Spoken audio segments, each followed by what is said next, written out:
So hello friends, मैं शिवम और आप देख रहे हैं अपना यूट्यूब चैनल राइट क्लासेस 2.2। आज के हम इस वीडियो में बात करने वाले हैं यूपी बोर्ड क्लास 10th के गणित सब्जेक्ट के चैप्टर नंबर 3, यानी नाम क्या है इसका, दो चर वाले रैखिक समीकरण। दो चर वाले रैखिक समीकरण युग्म। ठीक है, इसमें हम लोग कहाँ तक की बातें कर चुके थे। इसमें हम लोग कल प्रश्नावली नंबर कौन सा देख रहे थे, प्रश्नावली नंबर 3.2 के हम पहला दूसरा क्वेश्चन कराए थे आपको। पहला और दूसरा क्वेश्चन आपको हम कराए थे।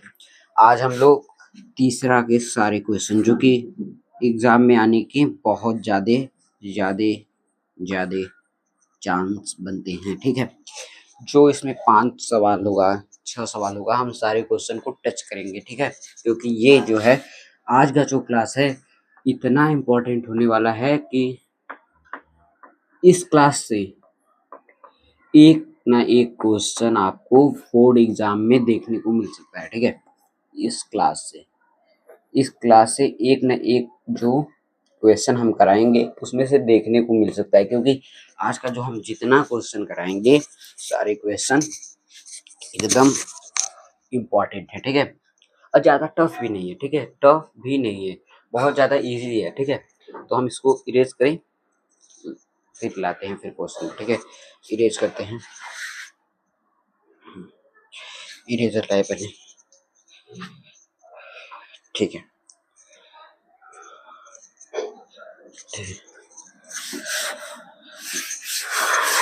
बहुत ज़्यादा इजी क्वेश्चन हैं।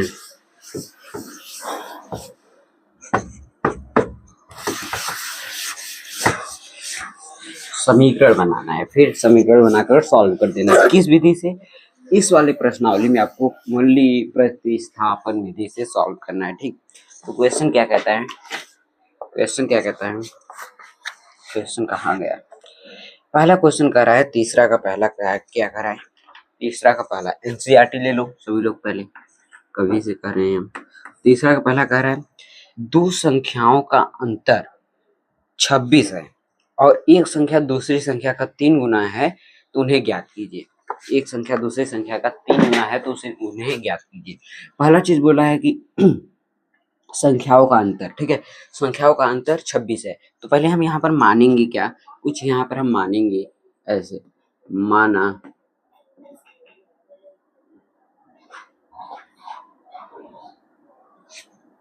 पहली बड़ी संख्या, जो ये देखो हम मानेंगे ये बड़ी संख्या होगी ना, पहली बड़ी संख्या, क्योंकि अंतर दिया है तो बड़े में से ही छोटे को घटाएंगे। x व दूसरी संख्या y है,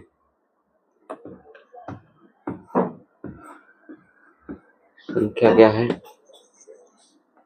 y है। ठीक है, ये हम माने हैं। अब आते हैं अपने काम के बात पर। ठीक है, y है पहली संख्या, सबसे बड़ी संख्या जो है x है और दूसरी y है। पहला हम लोग का स्टेप क्या कर रहा है, पहला प्रथम शर्तानुसार, ऐसे लिखो, प्रथम शर्तानुसार। पहला शर्त ये कहा है कि दोनों संख्याओं का अंतर जो है, दोनों संख्याओं का अंतर 26 है। ठीक है, क्या कहा है उसको लिख दो, दोनों संख्याओं का अंतर इज इक्वल टू 26। ये हम लोग का पहला शर्त का है। ठीक, दोनों संख्याओं का अंतर 26 है। ठीक है, दोनों संख्याओं का अंतर 26 है, तो हम बड़ी संख्या में से छोटी संख्या को घटा देंगे तो हमारे पास क्या प्राप्त हो जाएगा, 26। यही तो कहेगा, यही तो मिलेगा। ये हमारे पास इक्वेशन नंबर फर्स्ट आ गया। ये हमारे पास क्या हुआ, इक्वेशन नंबर फर्स्ट आ गया। बड़ी में से छोटी संख्या को घटाए, हमारे पास 26 आ गया। ठीक, अब हम द्वितीय शर्तानुसार पर आते हैं। क्या कर रहा है द्वितीय शर्तानुसार, द्वितीय शर्तानुसार, ठीक है। द्वितीय शर्तानुसार ये कह रहा है कि एक संख्या दूसरी संख्या का 3 गुना है। एक संख्या दूसरी संख्या का संख्या का 3 गुना है। ये देखो क्या कह रहा है, एक संख्या दूसरी संख्या का 3 गुना है, ठीक। अब देखो हमारे पास बड़ी संख्या क्या है x और y, हमारे पास छोटी संख्या है, ठीक है। बड़ी संख्या x, y हमारे पास छोटी संख्या है। अब हम बताओ, बड़ी संख्या x है ना, अब ये हमारे पास y है, हम किसका 3 गुना करें कि ये एक दूसरे के बराबर हो जाए? किसका 3 गुना करें कि ये एक दूसरे के बराबर हो जाए? नहीं तो हम ये भी कर सकते हैं कि जो x है इसका 3 गुना है, इसका जो है 3 गुना है, छोटी संख्या का 3 गुना है। तो हम बोलेंगे कि जो x होगा ये बड़ी होगी तो ये छोटी संख्या का 3 गुना ऐसे होगा, x is equal to 3y, ठीक। x is equal to 3y। बड़ी संख्या जो होगी छोटी संख्या की 3 गुना होगी, ठीक है। बड़ी संख्या क्या होगी? छोटी संख्या की 3 गुना होगी। अब हम इसको इधर लाकर सॉल्व कर देते हैं।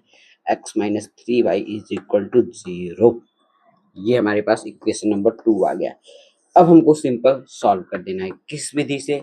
किस विधि से? ये बोला है कि प्रतिस्थापन, और किसी भी मेथड का यूज करोगे तो नंबर कटेगा, ठीक है। तो सॉल्व करो। इक्वेशन नंबर 1 से हम क्या करेंगे? इक्वेशन नंबर 1 हमारे पास ये है, हम इसको इधर लाकर लिख देते हैं, y इज इक्वल टू 26। अब इससे हम एक चर का मान दूसरे चर के रूप में प्रतिस्थापित करेंगे, ठीक है। एक चर का मान दूसरे चर के रूप में प्रतिस्थापित करेंगे, तो ये x है, ठीक है। x इज इक्वल टू क्या हो जाएगा? 26 प्लस का, ये देखो माइनस का है, उस साइड जाएगा तो वो प्लस का y, ठीक है। 26 प्लस का y। अब हमारे पास क्या आ गया? अब हमारे पास एक चीज आ गया, x का मान आ गया। x का क्या हुआ? मान आ गया, ठीक है। x का मान आ गया। अब हम कहेंगे कि x का मान समीकरण 2 में रखने पर, इस समीकरण से निकाले हैं, समीकरण 1 से x का मान निकाले हैं, तो x का मान समीकरण 2 में हम एज इट इज रख देंगे, ठीक है। तो हम यहाँ पर लिखते हैं क्या? समीकरण 2 में x का मान रखने पर, समीकरण 2 में x का, और ये सवाल बहुत बार पूछा गया है, ठीक, रखने बहुत ज्यादा बार, यहाँ पर पहले लिख लो, इम्पोर्टेंट है, ठीक है। रखोगे तो हमारे पास क्या प्राप्त हो जाएगा? x बराबर ये है, पहले हम समीकरण लिख देते हैं, x minus 3y is equal to 0 है, ठीक है, 0 है, ठीक है। अब हम यहाँ पर x का मान रखेंगे तो हमारे पास क्या आएगा? x का मान यहाँ पर रखेंगे, यहाँ पर x का मान क्या है? 26 प्लस का y, ये तो x का मान हो गया, minus 3y is equal to 0, is equal to 0, ठीक है। 26 minus 2y is equal to 0, यानी कि हमारे पास ये क्या आ जाएगा? 2y is equal to 26, 2y is equal to 26, ठीक है। 2y इज इक्वल टू 26, तो यहाँ पर y बराबर क्या आ जाएगा? 13। कितना? y बराबर 13, यानी y हम किसको माने हैं? दूसरी संख्या को। जो दूसरी छोटी संख्या होगी वो हमारे पास 13 आ गई। अब हम x का मान निकालेंगे। x का मान कैसे निकालेंगे? y का मान हम इसमें रख दे, y का मान हम इसमें, समीकरण इसको हम 4 बोल देते हैं, ठीक। y का मान समीकरण 4 में रखने पर लिखो, यहाँ पर y का मान समीकरण 4 में रखने पर देखो क्या होता है। समीकरण 4 है हमारे पास, क्या ये है समीकरण 4, और रखते हैं। हमारे पास समीकरण 4 है, x बराबर 26 प्लस का y, ठीक है। ये हमारे पास समीकरण 4 है। अब हम x का मान यहाँ पर निकालने के लिए y का मान रखेंगे, y का मान हमारे पास 13 है, और रख देते हैं x बराबर 26, ये क्या है? ये क्या है? 13, 13 रख दो, ये क्या हो जाएगा? x बराबर 39, यानी एक संख्या जो होगी हमारे पास 39 होगी, जो बड़ी संख्या होगी वो 39 होगी, और छोटी संख्या क्या होगी? 13। अब देखो ये कंडीशन फॉलो कर रहा है क्या? कह रहा है कि दोनों संख्याओं का अंतर 26 होना चाहिए। 39 माइनस 13, क्या 26 आ रहा है? 39 माइनस 13 कितना होता है? हाँ 26 होता है, ठीक है।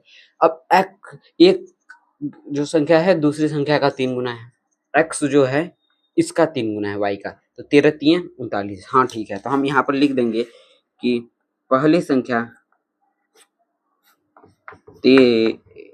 क्या है? 39, व दूसरी संख्या क्या है? 13 है, ठीक है। ये लास्ट में लिखना बहुत ज्यादा जरूरी होता है, लास्ट में ये स्टेटमेंट लिखना बहुत ज्यादा जरूरी होता है, ठीक। इससे नंबर कटने के चांस हो सकते हैं, ठीक है। ये हम लोग का कौन सा सवाल था? पहला सवाल था, तीसरे का पहला सवाल था, ठीक है। समझ में आया?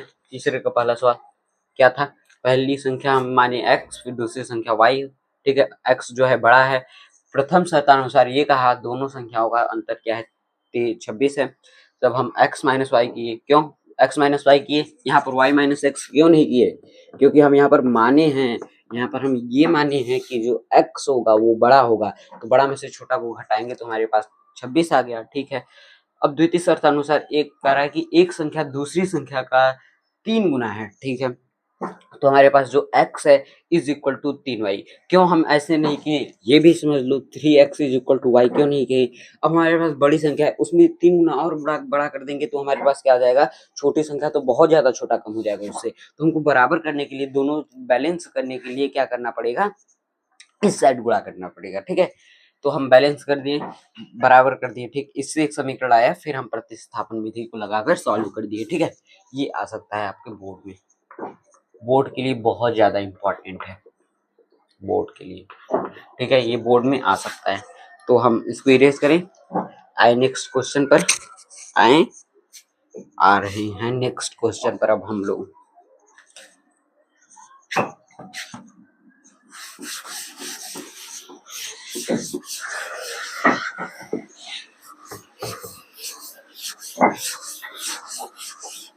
आओ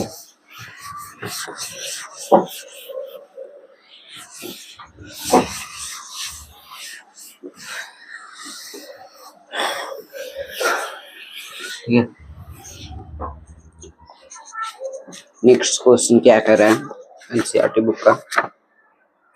दो संपूरक कोण, पहले इसमें हम आपको बता दें संपूरक और पूरक कोण क्या होता है, ठीक। सप्लीमेंट्री एंगल और कॉम्प्लीमेंट्री एंगल, ठीक है, क्या होता है?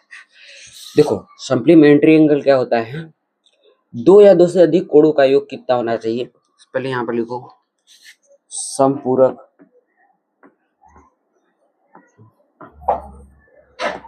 अब यहाँ पर लिखो कोटि पूरक, संपूरक कोटि पूरक, ठीक है। देखो दोनों देखो, कोटि पूरक संपूरक, इसको हम पूरक के नाम से भी जानते हैं, ठीक है, पूरक के नाम से। तो हमारे पास देखो संपूरक क्या कहता है? संपूरक ये कहता है कि हमारे पास जो वो होता है, दो या दो से अधिक कोणों का योग कितना होना चाहिए, यानी हम बोल सकते हैं ऐसे alpha plus beta is equal to 180 ऐसे। और कोटि पूरक क्या कहता है? Alpha plus beta is equal to 90 degree, ठीक है। Alpha plus beta is equal to 90 degree, ये कहता है संपूरक और ये कहता है कोटि पूरक। ये आपको बात पता होना चाहिए। दो या दो से अधिक कोण, यहाँ पर अधिक भी कोण हो सकते हैं, ठीक। ये अल्फा और बीटा क्या है? Alpha and beta belonging to angle, यानी कि अल्फा और बीटा किसके बराबर है? वो एंगल है, ठीक है। हम कल इसका मतलब बताए थे कि क्या होता है, ठीक, एप्सिलॉन होता है। ये बात समझ में आई आप लोगों को? संपूरक क्या होता है, हाँ। कोटि पूरक क्या होता है, हाँ, ठीक। अब बात आती है सवाल करने की, ठीक है। ये बात समझ में आ गई, तो अब बात आती है सवाल करने की। जैसे इसमें क्या बोल सकते हैं हम? यहाँ पर देखो एक कोण हमको 30 दिया है, ठीक। इसका कोटि पूरक क्या होगा? ऐसे पूछ देगा तब बताओ क्या होगा? 30 कोण का कोटि पूरक क्या होगा? तो आप कहोगे कि 90 में से घटा देंगे, यानी कि प्लस बीटा कर दे इज इक्वल टू 90। तो हम बीटा इज इक्वल टू क्या हो जाएगा? 90 माइनस 30, यानी कि हमारे पास बीटा इज इक्वल टू कितना आ गया? 60। ये बात समझ में आई? ये बात समझ में आई? अब यही बोल दिया कि एक हमारे पास कोण दे दिया 110 डिग्री, और उसका पूछ रहा है क्या? एक उसका पूछ रहा है संपूरक कोण बताओ, ठीक है। उसके संगत संपूरक कोण क्या होगा? तो हमारे पास बीटा इज इक्वल टू 180 में से 110 गया, आप बोलोगे कि 70। ये बात समझ में आ जानी चाहिए आप लोगों को, ठीक। ये था हम लोग का कुछ संपूरक और कोटि पूरक, ठीक। Easy, is a very easy है, ठीक। आओ अब आते हैं क्वेश्चन पर। आओ अब आते हैं हम क्वेश्चन पर।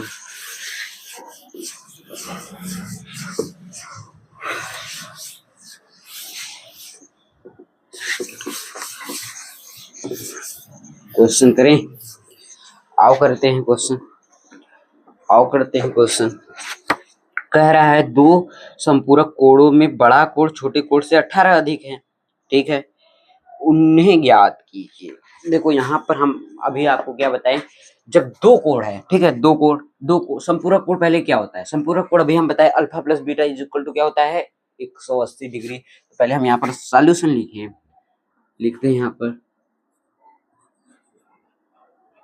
Solution number 2। आओ आओ करते हैं, आओ मिलकर करते हैं, ठीक है, आओ मिलकर करते हैं। हम यहाँ पे लिखेंगे क्या, माना पहला कोण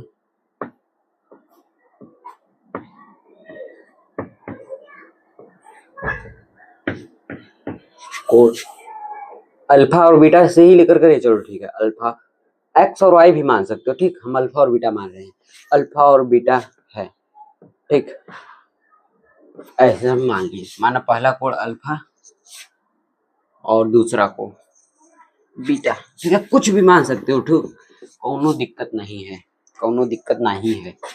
अल्फा 1 दूसरा कोण बीटा है। आओ हम मान लिए ऐसा, हम ऐसा मान लिए कि जो पहला कोण है वो अल्फा है और दूसरा कोण बीटा। आप यहाँ पर एक्स और वाई भी मान सकते हैं, ठीक। तो अभी हम क्या बताएं कि संपूरक कोण क्या होता है, संपूरक कोण होता है जिन दो कोणों का योग क्या होता है 180 डिग्री। तो हमारे पास पहला समीकरण अपने आप बनकर आ जाएगा कि alpha plus beta is equal to 180 degree, ठीक है, ये पहला समीकरण बनकर आ जाएगा, ठीक है, पहला समीकरण ये हमारे पास बनकर आ जाएगा, ये हमारे पास बनकर आ जाएगा alpha plus beta is equal to 180 degree. अब आते हैं दूसरे शर्त पे, ये हमारे पास क्या होता है, प्रथम शर्त अनुसार लिख दो, ये शर्त हमको दिया नहीं है, हमको अपने से करना है, यही तो बजाने वाला काम किया है, ठीक है, यही फंसाने वाला काम किया है, ठीक, अल्फा और plus beta is equal to 180 degree. अब द्वितीय शर्त अनुसार पर हम आते हैं, ठीक, द्वितीय शर्त अनुसार क्या कर रहा है, द्वितीय शर्तानुसार आओ आओ करते हैं, कितना इजी है, आओ करते हैं। कह रहा है इसमें से एक कोण जो है दूसरे कोण से 18 अधिक है। ये क्या कर रहा है, एक कोण दूसरे कोण, माइक सब सही है ना, हाँ, दूसरे कोण से 18 डिग्री अधिक है। तो अब बताओ, अब बताओ, अब इसका इक्वेशन आप बनाओ, हम नहीं बनाएंगे, अब आप बताओ, अब इसका इक्वेशन बनाओ। ये स्टेटमेंट हम आपसे बोल दिए कि ये इतना है चीज, ये हम आपको इतना दे दिए, तो हमारे पास कोण अल्फा और प्लस बीटा माने हैं, तो हमारे पास कह रहा है कि एक कोण दूसरे कोण से 18 अधिक है, तो हम यहाँ पर कुछ भी लिख सकते हैं ऐसे, alpha is equal to beta plus का 18, ऐसे बोल सकते हैं कि नहीं, ऐसे बोल सकते हैं कि नहीं, बोल सकते हैं, इजी है, बोल सकते हैं। अब आओ इसको सॉल्व करते हैं, आओ इसको दोनों को सॉल्व करते हैं, आओ इसको दोनों को सॉल्व करते हैं। देखो यहाँ पर हमको डायरेक्ट अल्फा का मान मिला है, यहाँ पर डायरेक्ट हमको अल्फा का मान मिला है, हम इस पे रख देते हैं, यानी कि हम यहाँ पर समीकरण 2 से, समीकरण 2 से अल्फा का मान समीकरण 1 में रखने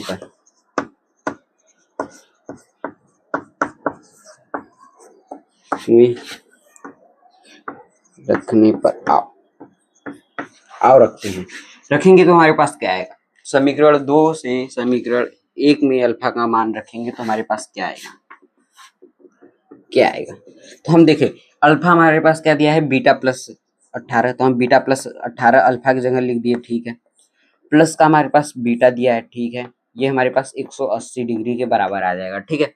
जोड़ दिए तो हमारे पास किसके बराबर आ जाएगा, 18 डिग्री के बराबर आ 180 डिग्री के बराबर आ जाएगा।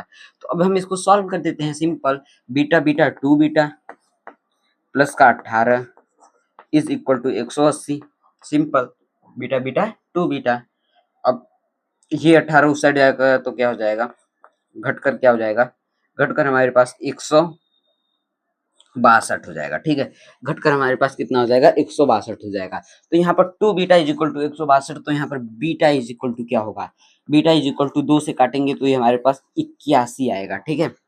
81 आएगा, 81 आएगा, ठीक। अब हम यहाँ पर बीटा का मान इसमें रख दें, इस वाले समीकरण में, इस वाले तो हम पाएंगे क्या, बीटा का मान समीकरण 2 में रखने पर, समीकरण 2 में ऐसे पूरा ऐसे देखो लिख कर करना है सॉल्व, ठीक, नहीं तो नंबर कट सकते हैं। रखने पर आओ रखें, आओ रखते हैं। Alpha is equal to beta का मान कितना है, 81 और 81 प्लस 18, अल्फा का मान हमारे पास क्या आ जाएगा, 99 आएगा क्या, हाँ 99, ठीक है। ये हमारे पास अल्फा का मान हो जाएगा।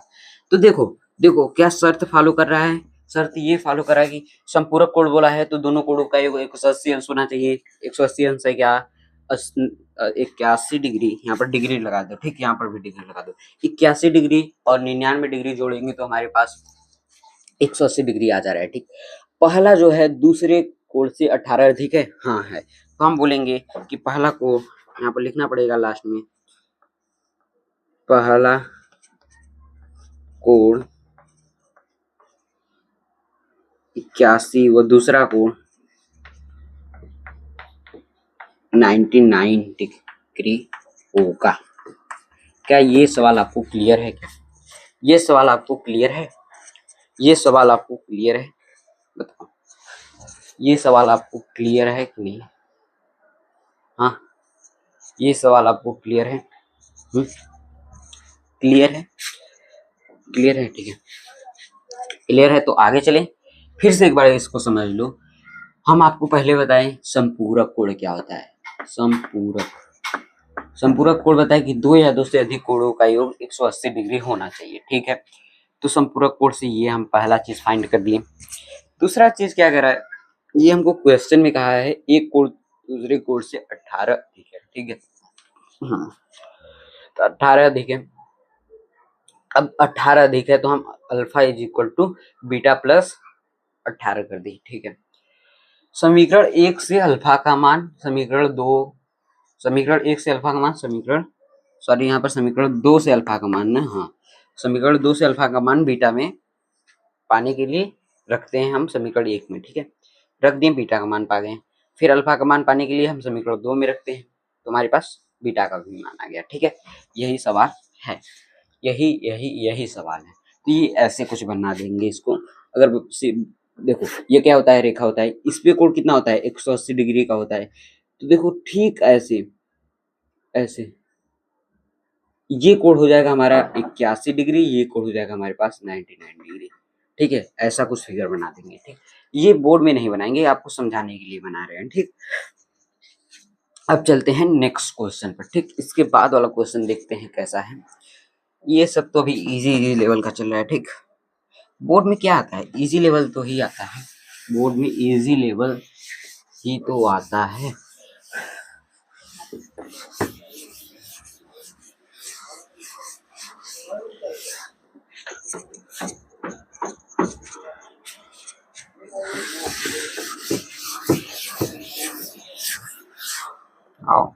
आओ मिलकर सॉल्व करेंगे क्वेश्चन, सॉल्यूशन करेंगे कौन सा, देखें क्या कह रहा है अगला क्वेश्चन।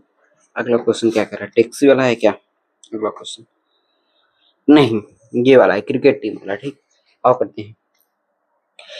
एक क्रिकेट टीम में कोच ने 7 बल्ले 6 गेंदे 3800 रुपए में खरीदे। तो इसके लिए आपको हम एक पहले चीज समझा देते हैं। आओ अगर हम आपको क्या समझो 4 केले दिए, ठीक है, 4 केले दिए, ठीक, 4 केले दिए 4 केले दिए प्लस का 3 आम दिए।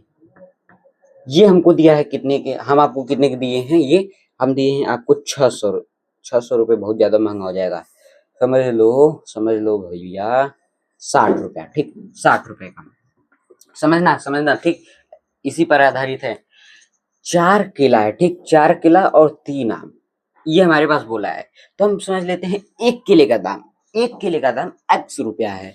एक केले का दाम क्या है हमारे पास, x रुपया। एक केले का दाम जो होता है वो हमारे पास x रुपया, और एक आम का दाम क्या होगा, एक आम का दाम y रुपया। ठीक है, तो ठीक है, तो हम यहाँ पर 4 केला है तो हम 4x लिख सकते हैं, प्लस का ये क्या है 3 आम तो 3y लिख सकते हैं।